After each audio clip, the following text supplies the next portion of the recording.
Sebelumnya, kita udah belajar tentang apa aja faktor yang bikin perusahaan teknologi cepat tumbuh.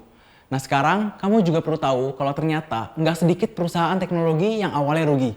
Kerugian yang dialamin sama perusahaan teknologi itu biasanya karena mereka perlu mengubah kebiasaan konsumen. Jadi biasanya perlu bakar uang. Biasanya sih untuk keperluan disrupsi industri, supaya semakin banyak orang terbiasa dengan layanannya. Let's take perusahaan ride hailing atau ojol, ojek online as an example. Sebelum ada perusahaan ride hailing, orang-orang menggunakan taksi dan ojek. Pemesanan biasa dilakukan langsung di pangkalan ojek, taksi, atau nyetopin di jalan langsung. Di fase awal, hal yang dilakukan perusahaan adalah merekrut mitra driver ojek dan taksi supaya mereka mau masuk ke dalam aplikasinya.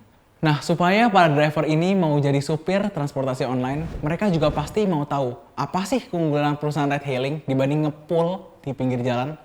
Di tahap awal ini, perusahaan memberikan berbagai insentif untuk pengemudi, seperti tarif dan bonus yang kompetitif dan kuota internet.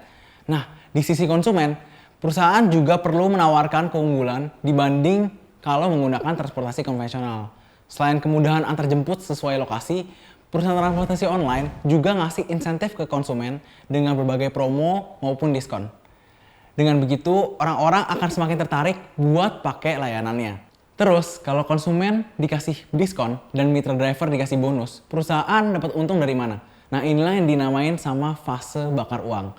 Di fase ini, tujuan perusahaan itu hanya memperluas basis pengguna atau customer acquisition. Nah, ketika udah semakin banyak orang menggunakan layanannya dan mulai terbiasa menggunakan layanannya, baru deh perusahaan mengurangi intensitas pemberian promo dan diskon. Proses bakar uang ini bisa membutuhkan waktu yang cukup lama. Karena perusahaan harus memastikan kalau orang-orang udah ketergantungan dengan layanannya. Hambatannya bukan cuma itu. Di fase disrupsi ini, perusahaan ride hailing juga harus menghadapi pemain-pemain di industri konvensional, misalkan taksi. Juga muncul kompetitor-kompetitor yang menawarkan layanan yang serupa. Hal ini bukan cuma terjadi sama perusahaan transportasi online, tapi juga perusahaan teknologi lain yang persaingan di industrinya sangat ketat.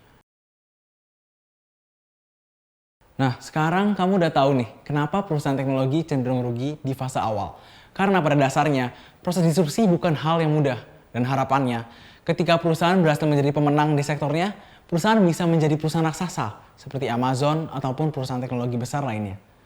Pertanyaan selanjutnya, kalau rugi di awal, gimana perusahaan teknologi bisa terus beroperasi dan semakin tumbuh? Jawabannya ada di video selanjutnya.